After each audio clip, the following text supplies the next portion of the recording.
So we're gonna go to one cluster that should have a bird that just fledged or is still in the cavity, but I need to sex it, figure out.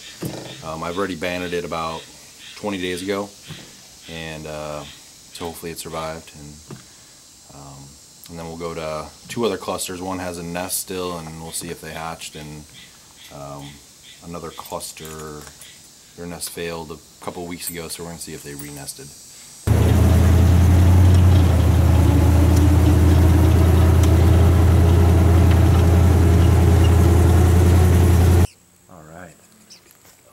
And it's a male. Excellent.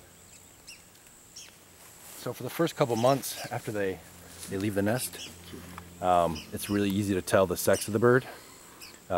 Females will have just a complete black head on the top, and then males will have a red dot.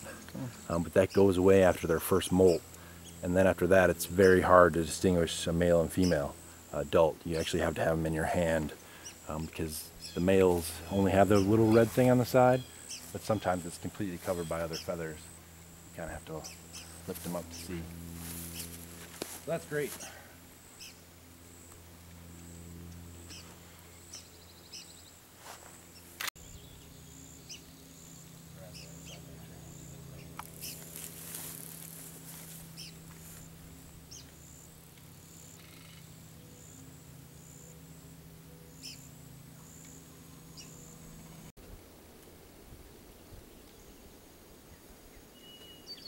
Kind of see it.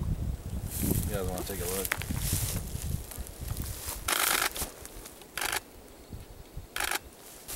So you can kind of see, here's like the wall of the cavity, and then that's the bottom. You know, if there was eggs, you would see like, you know, three really distinct white things.